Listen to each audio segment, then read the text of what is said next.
இன்றைய தலைப்பு கழுகு, ஈகிள். தேவனை துதித்திடுவோம், சபையில் தேவன் எழுந்தருள, ஒரு மனதோடு அவர் நாமத்தை துதிகள் செலுத்தி போற்றிடுவோம். ஒரு மனதோடு அவர் நாமத்தை துதிகள் செலுத்தி போற்றிடுவோம். அல்லேலூயா தேவனுக்கே, அல்லேலூயா கர்த்தருக்கே, அல்லேலூயா பரிசுத்தர்க்கே, அல்லேலூயா ராஜனுக்கே, அல்லேலூயா தேவனுக்கே, அல்லேலூயா கர்த்தருக்கே, அல்லேலூயா பரிசுத்தர்க்கே, அல்லேலூயா ராஜனுக்கே. ஜெபிப்போம். எங்களை நேசிக்கிற நல்ல தகப்பனே, கழுகு தன் செட்டைகளை அடித்து மேலே பறப்பது போல நாங்களும் கழுகை போல மேலே பறந்து உம்மை காண கிருபை தாரும். இயேசு கிறிஸ்துவின் மூலம் ஜெபம் கேளும் பிதாவே, ஆமென். நான் எகிப்தியருக்கு செய்ததையும் நான் உங்களை கழுகுடைய சட்டைகளின் மேல் சுமந்து உங்களை என்னண்டையிலே சேர்த்து கொண்டதையும் நீங்கள் கண்டிருக்கிறீர்கள். யாத்திராகமம் 19:4. கழுகு தன் குஞ்சுகளை தன் சட்டையின் மேல் வைத்து உயர பறந்து அவைகளை காப்பது போல தேவன் நம்மை சேர்த்து கொள்கிறார். பறவைகளை நீங்கள் புசியாமல் அறிவறுக்கத்தக்க வேண்டியவைகள் யாதெனில் கழுகும் கருடனும் கடலூராஞ்சியும்.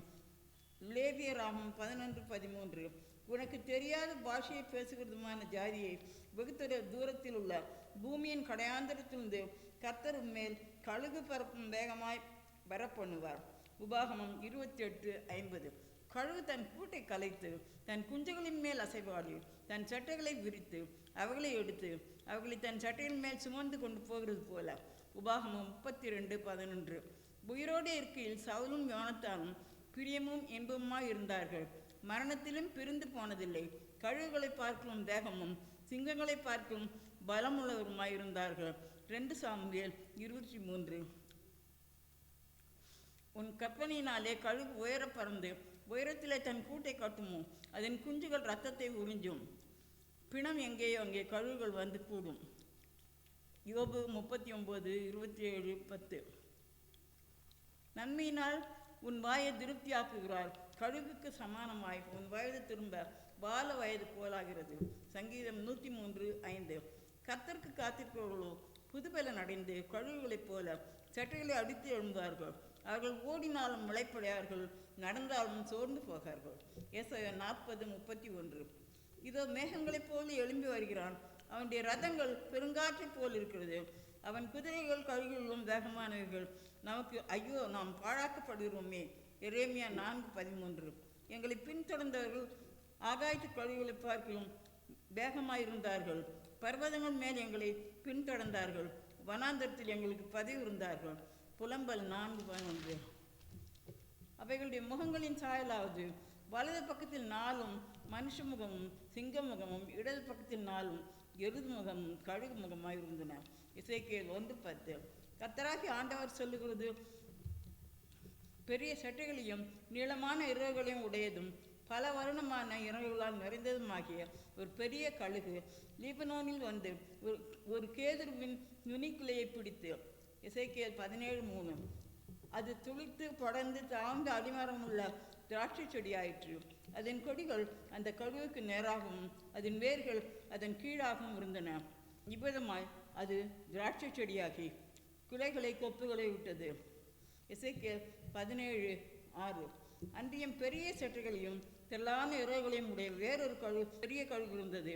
இதோ அது தன் நடவாகிய பாத்திகளிலிருந்து அதற்கு தண்ணீர் பாய்ச்சும்படி இந்த திராட்சை செடி அதற்கு நேராக தன் வேர்களை விட்டு அதற்கு நேராக தன் கொடிகளை வீசினது. எசேக்கியேல் 17:7. அந்த நேரமே இந்த வார்த்தை நேபுகாத்நேச்சாரிடத்தில் நிறைவேறிற்று. அவன் மனுஷரில் நின்று தள்ளப்பட்டு மாடுகளைப் போல் புல்லை மேய்ந்தான். அவனுடைய தலைமயிர் கழுகுடைய இறகுகளைப் போலவும் அவனுடைய நகங்கள் பச்சைகளுடைய நகங்கள் போலவும் வளரும். மட்டும் அவன் சரீரம் ஆகாயத்து பனியில் நனைந்தது. தானியேல் 4:33. அவருடைய குதிரைகள் சிபிங்கங்களின் வேகமும் சாயங்காலத்தில் திரிகிற ஓநாய்களிலும் தீவிரமாயிருக்கும். அவருடைய குதிரை வீரர் பரவுவார்கள், அவருடைய குதிரை வீரர் தூரத்திலிருந்து வருவார்கள். இறைக்கு சீவிரிக்கிற கழுகுகளைப் போல பறந்து வருவார்கள். ஆபகூக் 1:8. பிணம் எங்கேயோ அங்கே கழுகுகள் கூடும். மத்தேயு 24:28. முதலாம் ஜீவன் சிங்கத்துக்கு ஒப்பாகவும், இரண்டாம் ஜீவன் காளைக்கு ஒப்பாகவும், மூன்றாம் ஜீவன் மனுஷ முகம் போன்ற முகமுள்ளதாகவும், நான்காம் ஜீவன் பறக்கிற கழுகுக்கு ஒப்பாகவும் இருந்தன. வெளிப்படுத்தின விசேஷம் 4:7. கழுகு பறவைகளில் புசிக்கத்தகாத ஒன்று. கழுகு மிகவும் வேகமான பறவை. கழுகு தன் குஞ்சுகளின் மேல் அசைவாடி அவைகளை தன் விரித்த சொட்டைகளின் மேல் சுமந்து கொண்டு போகிறது போல கர்த்தர் நம்மை சுமந்து கொண்டு போகிறார். கழுகு போல நமக்கு வாழ வயது உண்டாகிறது. இறைக்கு சீவிக்கிற கழுகுகளைப் போல கர்த்தருடைய வருகைக்கு காத்திருப்போம். 1000 பாடல்களை ஆவியில் மகிழ்ந்தே பாடுங்களே, யாவரும் தேன்மொழி பாடல்களால் இயேசுவை பாடிட வாருங்களே. அல்லேலூயா அல்லேலூயா என்றெல்லோரும் பாடிடுவோம். அல்லலில்லை அல்லலில்லை ஆனந்தமாய் பாடிடுவோம். அல்லலில்லை அல்லலில்லை ஆனந்தமாய் பாடிடுவோம். அர்ப்பணம் நம் பிதாவுக்கு பிரியமான சிறுமந்தை.